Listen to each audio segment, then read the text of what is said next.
Thank you very much. Good afternoon. So my name is MATIJA RENČELJ from the European Space Policy Institute, a think tank based in Vienna, with a mandate to provide recommendations and policy options to European policymakers. So we hope to have a lot of work over the next few months. But thank you to the ERSC team for inviting us over to present our most recent edition of Space Venture Europe. So to provide recommendations, we do quite a lot of research and publish reports. Space Venture Europe is an annual report. It's available on our website for download free of charge. And what we do here is we try to look at the investment in the European new space sector, sort of European startups. And as Emmanuel mentioned, over the recent years, we also start to expand that with our partners, and we also cover the Chinese market and the African market to the extent that is allowed with the data we can acquire. Well, I mean, it's interesting to talk to the Earth observation community, obviously, since we know that sort of the EO commercialization conundrum has been going on for decades, probably, and we always believe that there is still a big upside to be achieved, arguably probably the largest upside in the sector when it comes to commercial opportunity.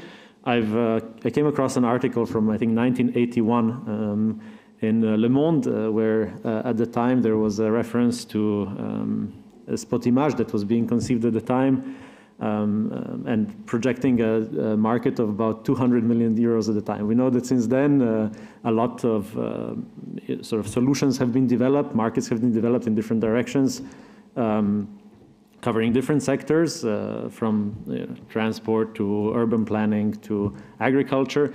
And also what we do see over the last years is that some of the largest or most interesting deals when it comes to private investment in Europe actually came from the EO bubble. So notably, we all have seen the ISI deals, the Series D.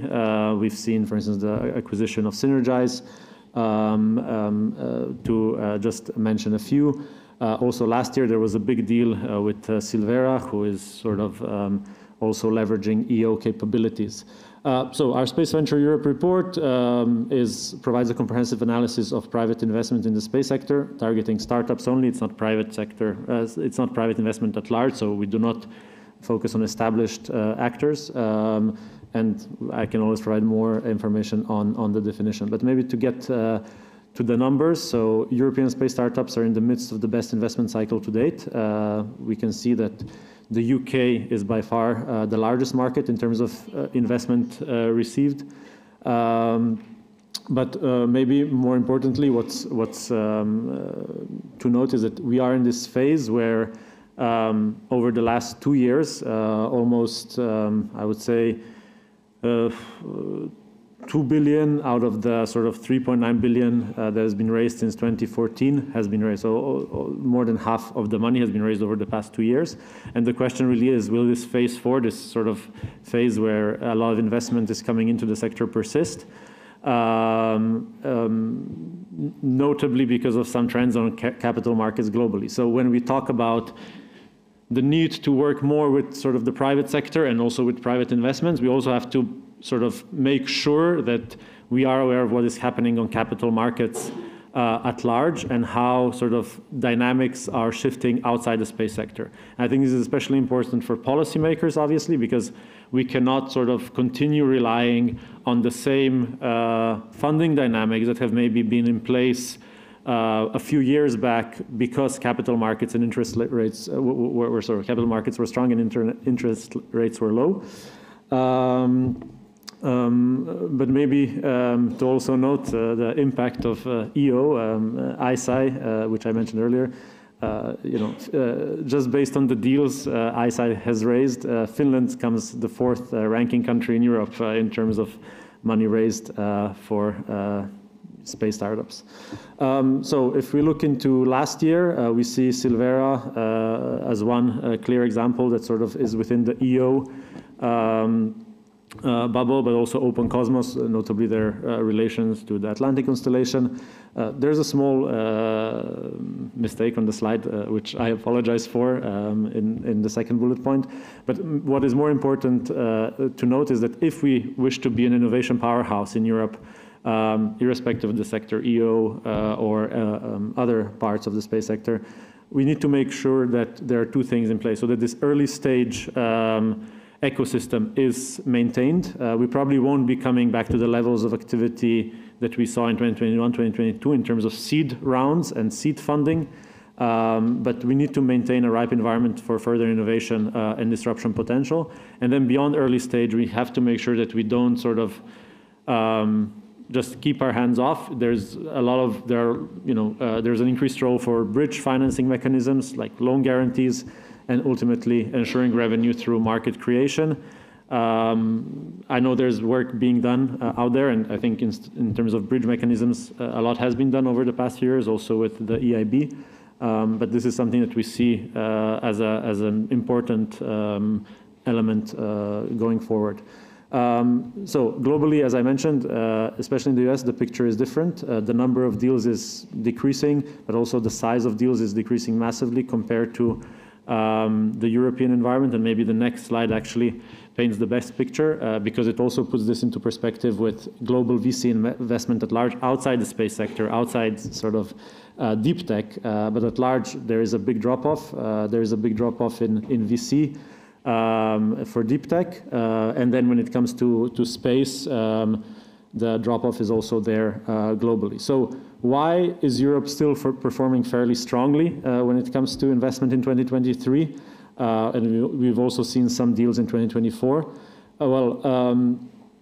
There are two ways to look at this, right? One could argue that European new space fundraising ecosystem is lagging in facing the repercussions of the macroeconomic and geopolitical shocks. The other aspect is also that the European space sector is less is more immune because the VC ecosystem by itself is not as developed. There are not as many generalist investors. There are more focused investors that are investing in space, and also there's a lot of there's also a lot of public money that is sort of paired up or matched up with private investors. So there is more sort of resilience in the system. So this is. There are two arguments that one could take. Let's hope that the more positive one is the argument that is the correct one, and let's hope that we do not see a further deterioration of the private investment landscape. But what we do see, and this is concerning, is that we see less sort of deals in the early rounds. There was, I think, a 70% drop-off. 30%. Reduction in deal activity overall, but a 70% reduction when it comes to seed and pre-seed rounds, which is massive, which means that in a few years' time, there's less of a chance for some sort of strong actors to emerge that could further disrupt or innovate in the sector. Maybe just to end with Earth observation, since this is an EO-focused event. EO investment is roughly aligned with trends across the sector, but it does account for between 26 to 40% of total investment size in Europe over the past 5 years. And the impact is even larger when it comes to the absolute number of deals. So between 35% to even 50%, I think that was in 2021, of the deals comes from the EO sector, what we track as the EO sector. This includes capabilities, but also platforms and processors. So with that being said, I mean, I think I'm looking forward to hearing the discussions that follow, and especially everything that has to do with commercialization of Earth observation. As I mentioned, I think the upside is really high, and let's hope that both industry and policymakers sort of make sure that that potential is really developed over the next years.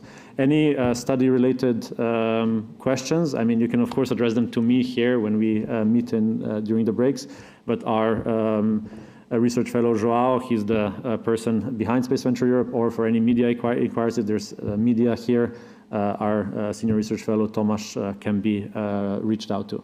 So with that, I would like to thank everybody for their attention, and also again, ERSC for their invitation. Thank you very much.